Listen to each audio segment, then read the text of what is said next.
Good evening, everyone. Welcome to my channel. Before I go into my story time, I would like to share how COVID-19 has affected me as a driver and in general. So the first time I heard about COVID-19 or the coronavirus, I was speaking to a relative and I was sitting in the airport queue waiting to be called for a ride. She asked me if I was scared of picking up sick travelers, and I had no idea what she was talking about. So I researched it when I got home, and there wasn't very much information.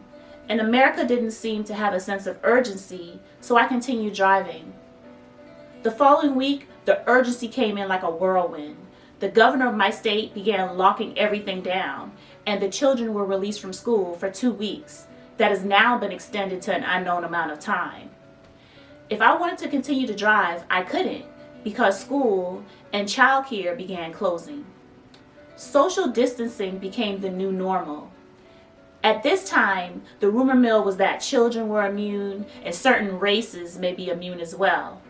But that quickly was proven false when children as young as 1 month old began testing positive, and every race began testing positive. The next thing that started to make me nervous was the hoarding. Toilet paper, water, bleach, and paper towels began disappearing from shelves. Some of these items still haven't returned. As a result of not being able to drive, I have had to apply for unemployment. On another note, we own 3 homes, and we are currently renting all 3 of those homes. And at least one of the renters has lost her job due to COVID-19 and is struggling to pay rent.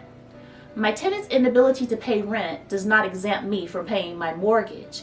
So I'm then faced with a dilemma: morality versus business. You don't want to make someone homeless during a pandemic, and you definitely are going to find new renters during a pandemic, but your bills still have to be paid. Currently, my state is under a stay-at-home order with no end state in sight.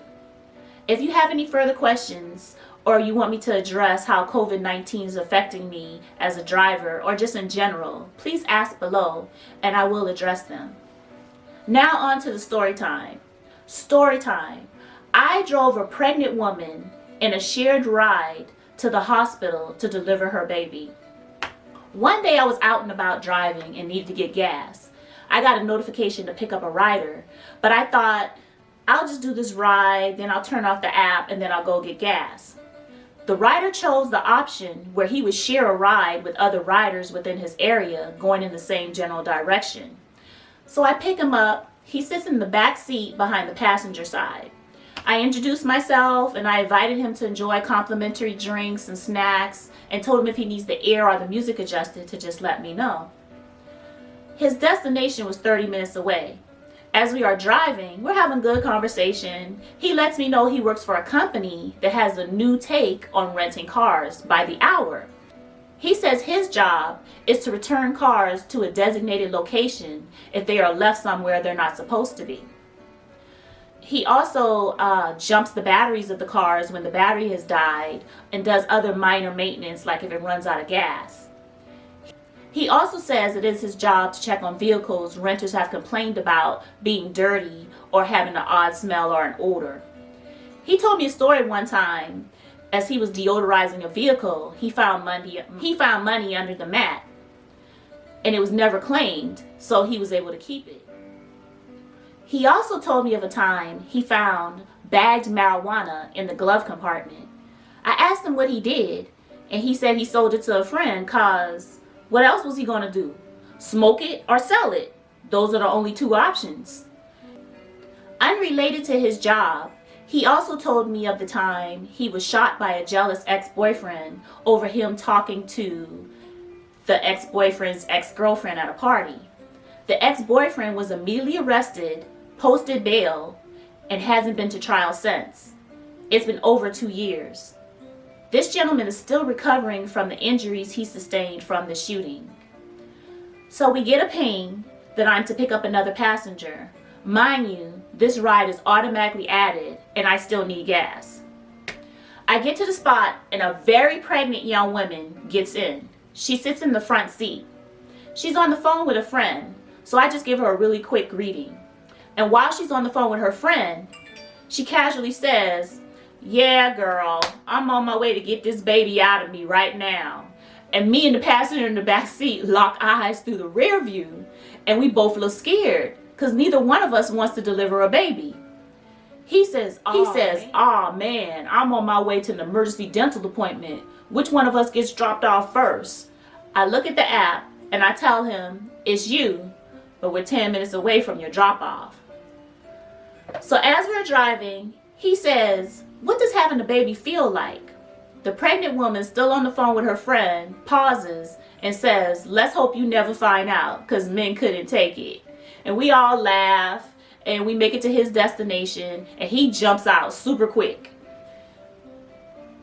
Of note, his destination looked like a neighborhood house with a poster board on the fence stating, "For the dentist, ring the bell around back." I hope he's okay. So me and the pregnant woman were off to her destination, which is 20 minutes away. The gas light comes on. I'm panicking inside, but trying not to show it on the outside. I'm trying to remember, how many miles am I supposed to still have in the tank once the light comes on? And I can't ask her to stop for gas because she's on her way to give birth. Jesus, take the wheel. She gets phone calls intermittently during the ride. And from these phone calls and direct conversation, I find out that she's on her way to get a scheduled C-section. Thank God. And one of her friends are going to bring her things later. That's why she doesn't have anything with her, not even a purse. I also find out she has a daughter with another young man who's trying to send her daughter some money while the daughter's on vacation with her grandmother in Jamaica. Her and the other child's father seem to have a really good relationship. She told the young man, "Oh, don't bother, she's good." And I think, this girl has bumped her head. Other women are in the court system struggling to get support from their child's father, and she's telling hers, "Nah, we good?" Then I start thinking, what if someone else is automatically added to this ride before I can drop her off and turn off this app? What am I going to do about gas? So she gets off the phone and starts talking about her child's father spoiling her daughter, and I tell her, take that money, put it in the bank, because you never know when hard times are going to hit, and he's willing to give now, but his circumstances may change. So I'm still driving, I'm looking at the gas light, trying to hold casual conversation like all is well, when internally I'm screaming, "Please hurry. Did the car just sputter? I need to get to the far right on this freeway in case I run out of gas and I can push it off." So suddenly it's our exit, and I couldn't get off fast enough. So we went a few more blocks. She gets to the hospital. I'm still calm and casual, wishing her well. And as soon as she gets out of the car, I turn the app off so fast, but now the hunt continues for gas. So I set my GPS for the nearest gas station, 1 mile away. It's rush hour traffic, bumper to bumper, a million lights. So I decide I'm going to cut through a shopping center to get to the gas station. And lo and behold, you can't get to the gas station that way. So now I have to go around the block. And I go around the block and make a right. There's another gas station. I thank the Lord and pull in. And I swear, when I took that gas cap off, steam came out of the gas tank. So, lessons learned. Don't be surprised by the lengths people will go through to save a few coins. And don't ever gamble on your gas tank. Thanks for listening. I'll see you next time.